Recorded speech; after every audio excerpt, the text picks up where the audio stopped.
Pas besoin de les bloquer.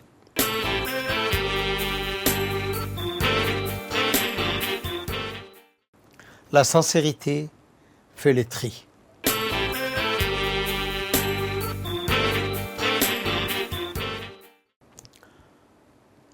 Bonjour. Nous voilà encore ensemble pour un nouveau podcast de mots en partage intitulé « Se connaître pour mieux devenir ». On rêve toujours de partir un jour, voir le monde, accumuler des tampons sur notre passeport, s'enivrer d'horizons.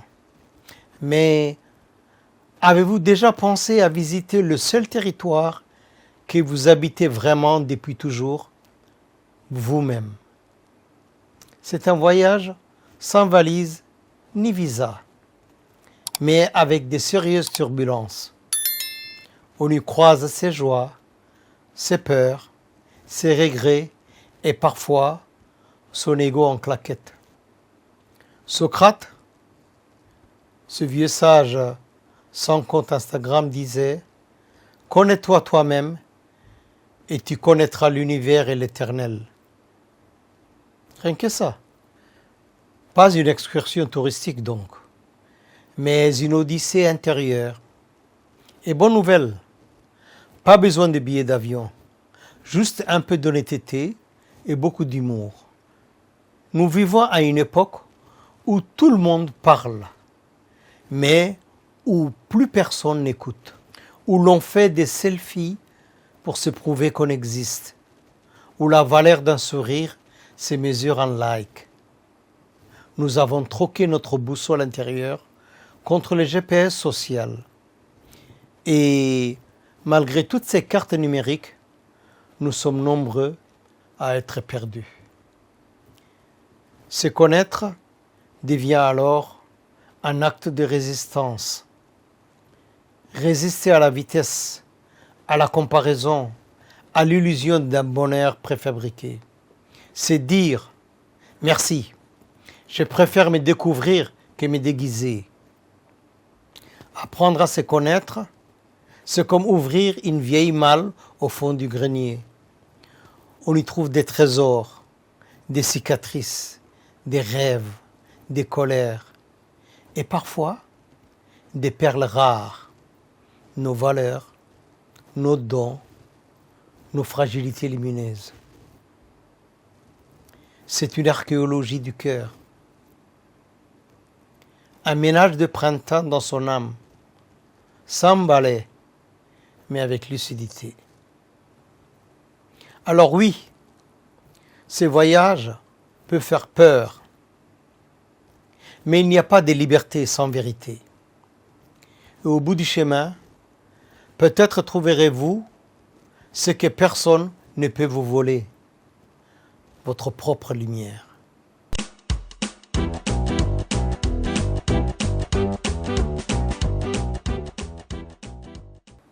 Apprendre à se connaître, c'est se regarder sans filtre, sans lumière flatteuse. Un face-à-face parfois drôle, parfois déroutant. Car les miroirs intérieurs ne mentent pas. Ils reflètent tout, les élans comme les contradictions. Nos valeurs, ce sont nos coordonnées secrètes. Elles indiquent le nord quand le GPS social perd le signal. Elles répondent à la question « Pourquoi je me lève le matin ? Pour la justice ? Pour la liberté ? Pour la beauté ? Pour la loyauté ? » En tout cas, elles sont les racines de notre arbre intérieur. Et sans ces racines solides, les fruits tombent avant de mûrir. Nous avons tous des forces naturelles, souvent silencieuses. La créativité, l'écoute, la rigueur, la douceur. Mais tant qu'on ne les nomme pas, elles dorment. Et parfois, nos défauts ne sont que des qualités mal habillées. La sensibilité devient empathie. La lenteur devient profondeur. Ah, et nos ombres, celles qu'on cache sous le tapis. Et c'est souvent là que se logent nos plus grandes leçons. L'ombre n'est pas l'ennemi, c'est une partie de nous qui attend d'être reconnue. L'être humain est un vitrail. La beauté vient aussi des zones moins transparentes. Et puis, il faut un peu d'humour. Savoir rire de soi, c'est déjà se connaître mieux. L'humour, c'est une philosophie du cœur.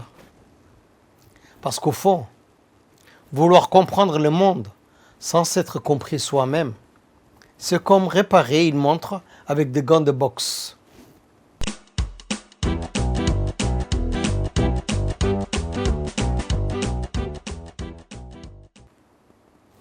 Et pour l'estime de soi et le regard intérieur, il y a deux miroirs. Celui qui reflète notre visage et celui qui reflète notre valeur. Pour le premier, dépend de la lumière du jour. Le second, de la lumière qu'on porte en soi. La confiance dit « je peux y arriver ». L'estime, elle, murmure « je mérite d'exister même quand je n'ai fait rien d'extraordinaire ». L'une vient de ce qu'on fait, l'autre de ce qu'on est. Et trois piliers sont à connaître. Amour de soi, je m'accepte. Lucidité, je me connais. Responsabilité, j'agis selon mes valeurs. Trois piliers, trois invitations à cesser de se trahir. Cependant, trois virus attaquent l'estime. La comparaison, le perfectionnisme et la dépendance à l'approbation. Ce n'est pas le regard des autres qui te juge, c'est le tien qui tremble. L'estime commence le jour où l'on cesse de commander les applaudissements du monde. Alors, fermez les yeux un instant, respirez et dites-vous simplement « Je suis exactement là où je dois être pour apprendre à m'aimer ». Ce n'est pas une formule magique, c'est une graine. Et comme toute graine, elle finira par pousser si vous l'arrosez de bienveillance.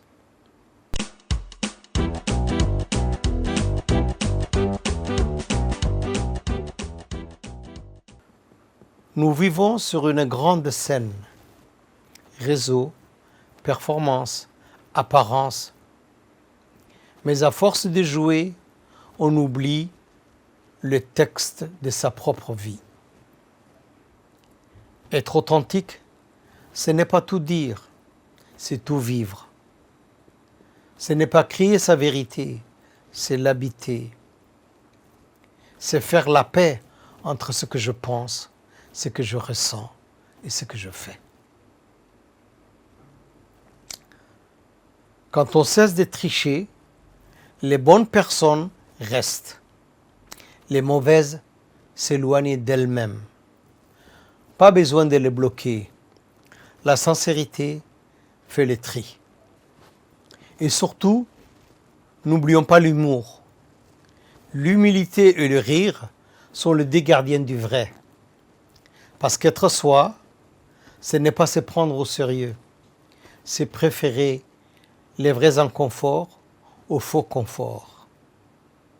Être authentique, c'est marcher pieds nus sur la terre de sa vérité, sentir le sol, rugueux parfois, chaud ou froid, mais vrai.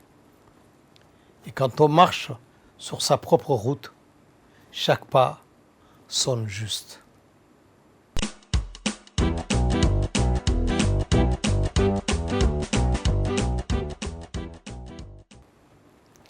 La confiance n'est pas un don, c'est un artisanat intérieur. Elle se construit dans la vie quotidienne, pas dans les grands moments héroïques. Dans ces petites victoires invisibles, oser un mot, un geste, un pas. Ce n'est pas l'absence de peur qui fait le courage, mais la décision d'avancer malgré elle. La confiance, c'est une amitié à cultiver. Elle a aussi 3 autres piliers. Clarté, savoir ce qu'on veut. Action, poser des pas concrets. Bienveillance, c'est pardonner ou pardonner ses maladresses. On ne se sent jamais prêt avant le saut. La confiance vient après le premier pas. Alors, faites une petite pause. Pensez à une chose que vous n'avez jamais osé faire. Et imaginez juste le tout premier pas vers cela. Un mot, un message, un geste. Parce qu'au fond, c'est ça le courage. Marcher avec le cœur et la peur au bras.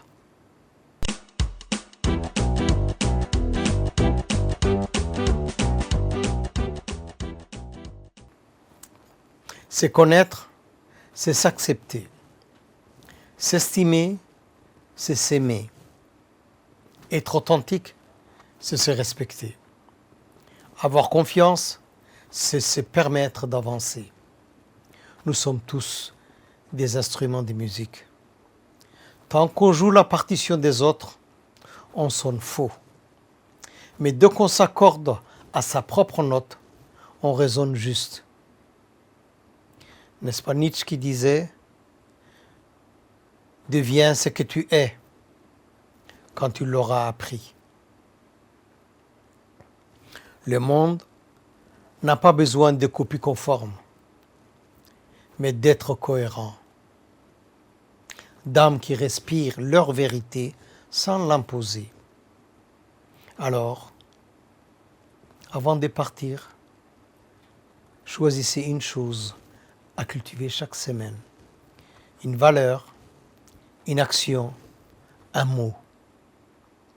Douceur, courage, gratitude ou simplement moi.